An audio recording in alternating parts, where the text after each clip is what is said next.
Uncinetto. I'm Christina, and I'm so glad that you're here with me today. If you're new, welcome in. If you're returning, welcome back. No matter how long you've been here, I always appreciate your time.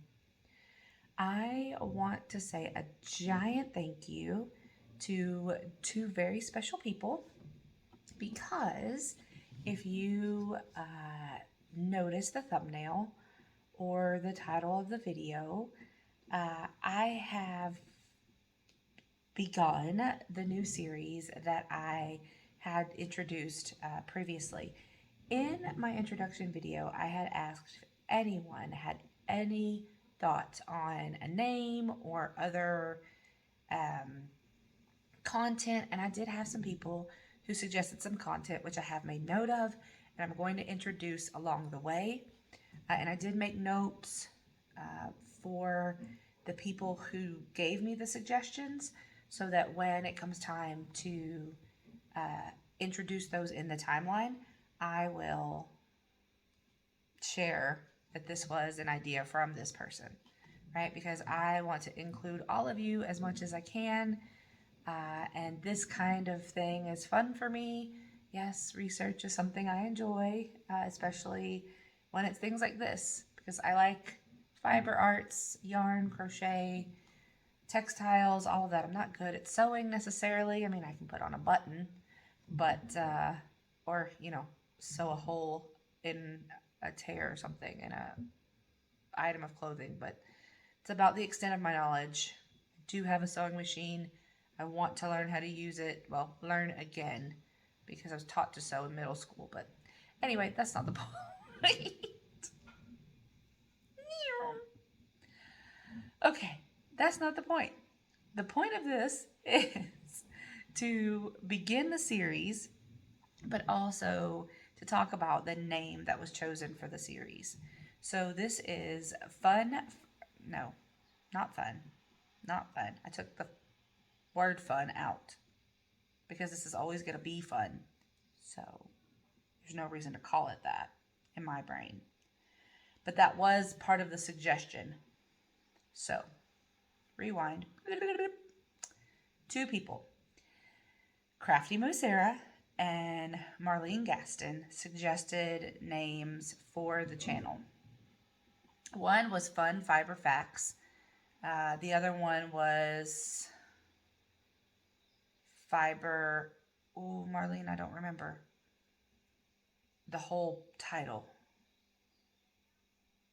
Anyway, the part of it that I used was for you, but you as in sheep, female sheep, EWE, right? So this is Fiber Facts with you. And since a lot of our fiber comes from natural sources, not necessarily animals, but I thought that was kind of cute. I know it's kind of kitschy and all of that, but I like it. So, Fiber Facts with You.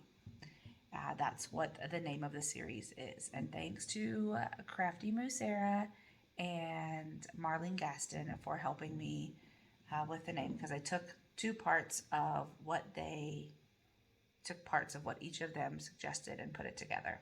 So, thank you for that. Today, in the timeline, we are going to talk about what I found as the oldest fragment of textiles. So just to show you where I started my information from, right? I have the binder right here. There were two timelines that I found, right? One is up and down like this, and the other one is like this. This is the first one that I found. And then I found this one as well. So, neither one of them exactly mention... No. Nope, I take that back. Yeah, okay. So, this one right here mentions the one I'm about to talk to you about now. But neither one of them mention anything earlier than this particular textile. So this, right, one that we're going to talk about is from South America, and it was found, if I say that incorrectly, please, as one of my best friends always says, charge it to my head and not my heart. I do not mean to be saying anything incorrectly. I try to look up the pronunciations and listen to them so that I say them correctly. As you have noticed already in the 5 minutes that this video has been going, my tongue has gotten tied. That makes 3 times. So I try as best I can to say it correctly.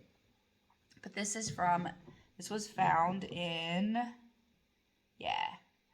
the Gutiarrero cave in Peru. And originally, these fragments were thought to be younger than they are, but because this is in the Andes in Peru, and while I'm going through, you will see pictures pop up. So I'm gonna try and put in pictures of the location and the fragments that were found and all of that so that you can see that as we go along. But in the Andes Mountains in Peru. And it was originally thought that these textiles were left there from later travelers and things like that. Because as you're going up in elevation in the Andes, they have these caves and they're good places to stop, camp, and do all of that. But in May of 2011, which is the date of the most recent article I was able to find on this without having to pay for it, it said that they had done specifically accelerated mass spectrometry to age the textiles, and it aged them between 12,100 and 11,080 years ago in 2011. So that was found so far to be the oldest textile. And they believe that it came from the Norte Chico civilization, which is also known as the Carasupe civilization, and they were around during the time that this was dated. And the interesting thing about these fragments that were found is that they were intertwined and then knotted. So not quite yet weaving, right? But they were intertwined together and then knotted to make baskets and ropes and different things like that. So ropes would be, Ropes would be twisted and then knotted in little pieces and then put together to make the bigger pieces of rope. So not a lot of information on this. Unfortunately, there were several articles that I found, but they were scholarly articles, which one, go a little bit deeper, but two, I would have had to pay for. And I'm not making any money on this. Not that I want to. I'm not saying that at all. But in order to put the amount of money that some of those articles would have cost me, I would need to be making money off of doing this. And I'm not. So I'm doing this for fun. So I thought I will share what I could find for free. And it's also not sharing anybody's copyrighted information, right? This was found on the internet, free article. So there's no chance of any issues there either. But one of the things that I did find while I was looking through the textiles of the Norte Chico civilization and other Peruvian civilizations is the beauty. Oh my goodness, the beauty, the intricacy of their fabrics. And I mean, they use them for so many different things. I mean, for everyday life with baskets and clothing, but also I found a website, which I will link below, of uh, museum quality items, and they were in a museum of this tribe and other Peruvian tribes. The preservation, it's so beautiful. It's breathtaking to me, how these things have survived and we get to see them. Like, I mean, even if it's just through pictures, right? Just knowing that they exist and knowing that the things that we love to do, right, with fiber and creating these types of things. I mean, this is so ancient and so beautiful. I just feel connected to each and every person that does any type of fiber arts, whether it's the same, yarn, um, weaving, spinning, even embroidery.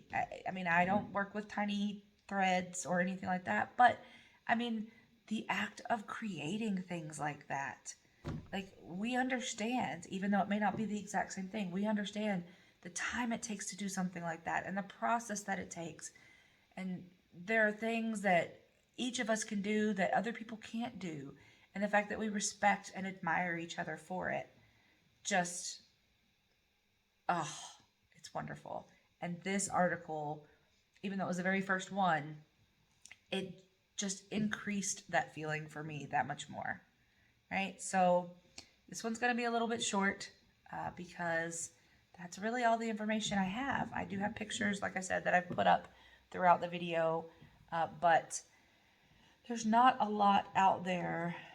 If you have any knowledge that you would like to share with me about this particular textile, or even the civilization that I mentioned, I would love for you to email me and share it. Until then, and until next time, be the change you wish to see in the world, everyone. Ciao bella.